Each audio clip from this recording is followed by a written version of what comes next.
There is a man who predicted the 2008 UK housing crash in 2005, 3 years before it happened. And he also called the early 1990s crash. His name is Fred Harrison.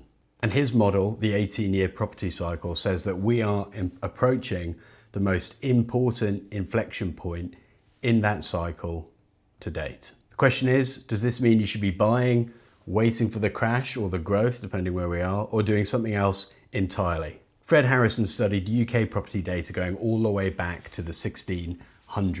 This is around the same time that Henry VIII dissolved the monasteries, when land and property could become freely tradable, that sort of thing. What he found over that period was a repeating pattern consistently going back to the 1600s that would take place over 18 years, an 18-year cycle. This consists of 3 phases. The recovery phase, which is the first 7-year period where we are recovering after a crash. Markets find their floor and then prices rise slowly. Confidence is returning slowly as well, but steadily. You then have what's known as a mid-cycle dip, which is a little down. People are going, ooh, prices are going up too quickly, is the same thing that's going to happen that just happened, i.e. a crash. So it comes off a bit. And then after that, the next 7 years, which will take you from years 7 to 14, is known as the explosive phase, with the final 2 years of that, years 12, 13 and 14, being known as the winner's curse. Phase 3 then, the crash or the correction, years 14 to 18. This is where confidence is lost, prices fall, and importantly, as we'll come on to later, the availability of credit dries up, i.e. banks don't want to lend. A bit more information then. I think the phases are self-explanatory apart from maybe the winner's curse. What is that? This is where animal spirits, as Fred Harrison calls it, take over. People are no longer buying rationally, but FOMO, or fear of losing out, takes over people's emotions. And we see this in plenty of markets that go through boom and busts, whether that's crypto, stocks and shares markets. You know, with people recent years, it's been going up and up and up. Everyone's piling in now. They're very overvalued. The Cape-Shiller index is at 40. Buffett indicators at 240%. Anything over 200 is playing with fire, according to Buffett. So we see this in many markets. The winner's curse in property, though, rational valuations get abandoned. People just keep outbidding each other, and they're not paying what something is worth. They are just paying to get a hold of something, to get in the property market. Multiple buyers trying to buy the same property, all outbidding each other. And as Fred Harrison says it, if it's an auction, the winning bid will usually be someone that makes the largest upwards error in the judgment of a value of a property. Usually then, when the crash happens, people that buy before the winner's curse will come out neutral and then go back up. People that buy in the winner's curse will take a hit. But if you look at the data, I think after the last crash, most places, even the badly hit places, were back after about a year and a half.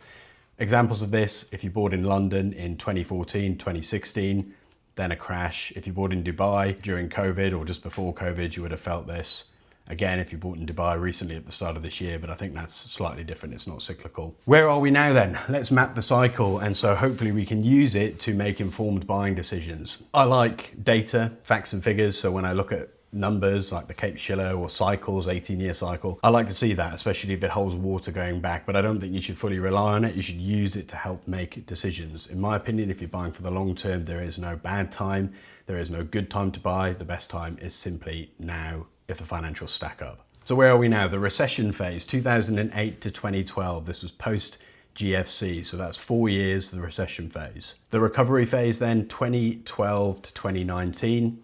You can argue prices recovering, help to buy, the London boom spreading north, Manchester, Birmingham, Liverpool. The explosive phase then, which would naturally be the 7 years from 2019 to now, 2026, which means that we are slap bang in the middle of the of the winner's curse, if you believe what Fred Harrison is saying. But is that true? I believe there is a problem with that if we look at the current data. And this is the complication. If we are in the explosive phase right now, where is the explosive price growth? UK house prices adjusted for inflation, so real house prices. So if you've got a house price goes up, someone in the comments will tell me if the maths is wrong. I'm sure it is. I'm not the best at maths. House prices go up 10%, inflation is 15%, then actually the real value of your house has gone down 5% in terms of what your money can actually buy, even though on paper it's gone up. So real house prices adjusted for inflation have been flat or falling since 2022 in the UK. No surprise, We've had massive inflation, Russia-Ukraine war, and then again, inflation has been creeping in this year, which is almost 4 years of flat or negative prices, not really winner's curse behavior. There's two ways to read this in my opinion. First of all, is a black swan event has distorted the cycle. What's a black swan event?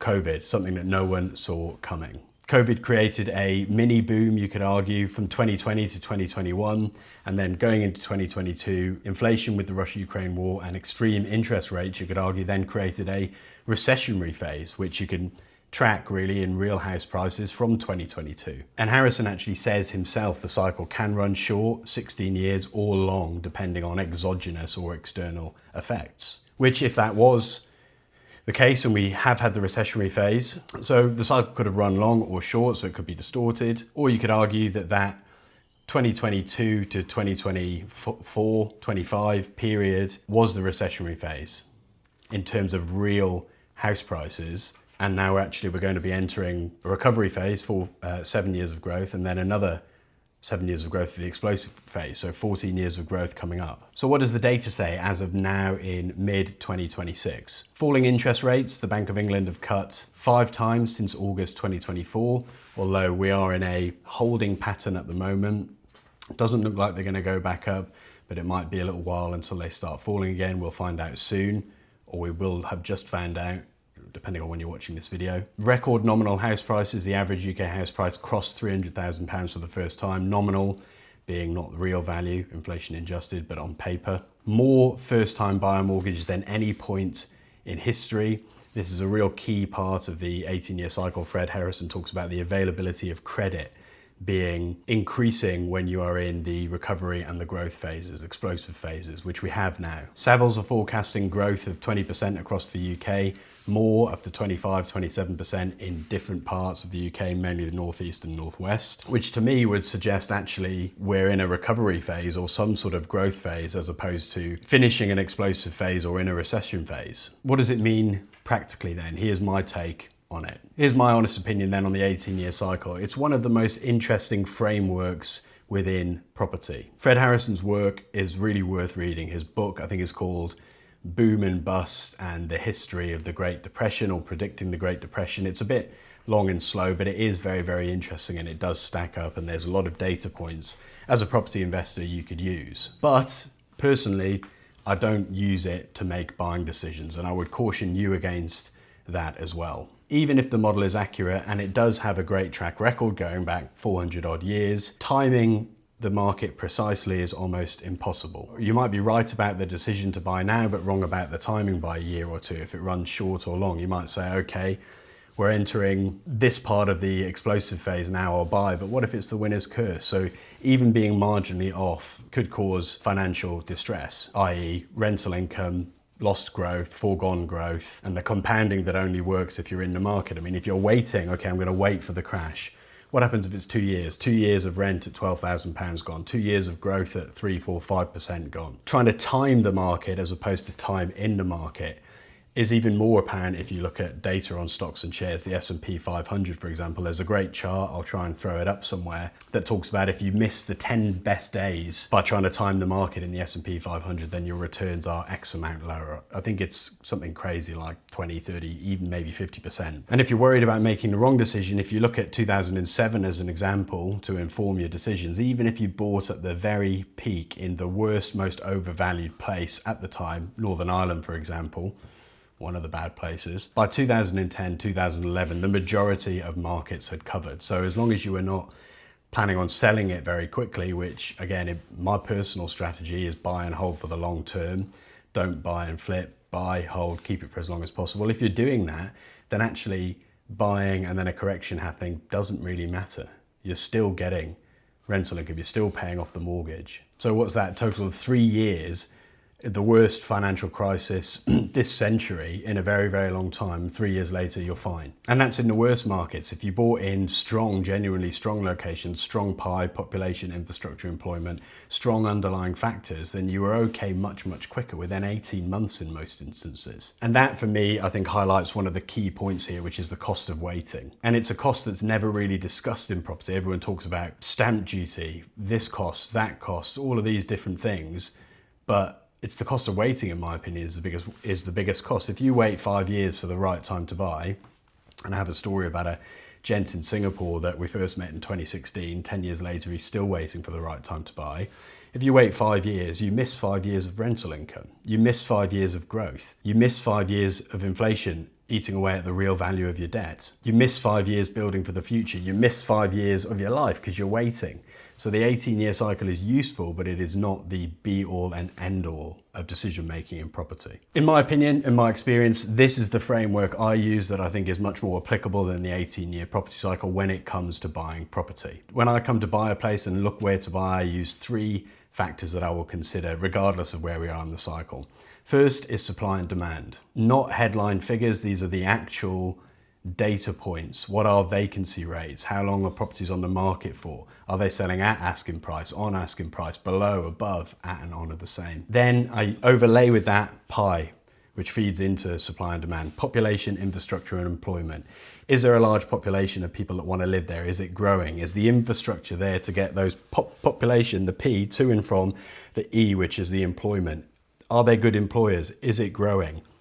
If you've got a lot of these things, then fundamentally it's a good place to buy. And then last lens I look through when I'm making a decision is my own personal goals that are tailored to me.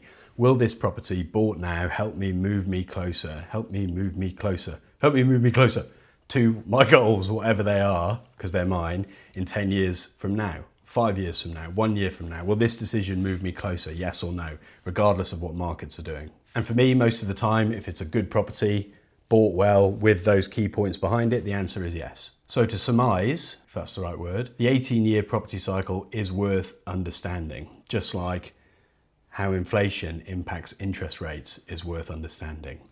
Just like what the government that's now coming into power is planning on doing with property is worth understanding. They're all data points, but they're not the be-all and end-all. I'll leave you with a bit of a cheesy saying: the best time to plant a tree was 20 years ago. The second best time is today. Not when the cycle says you should plant the tree, not when the sun is shining or interest rates are down, not when prices have been going up or the grass is growing well. Now, in a good enough market with a long enough time frame, is the best time to buy property. If you want to understand how this applies to your specific situation, then you can hit the link below and drop your details in there. I'll send you a breakdown of my property planning framework. We can also get in touch via email via that. If you find the content useful, give it a like and subscribe. We do a video every week. Thanks.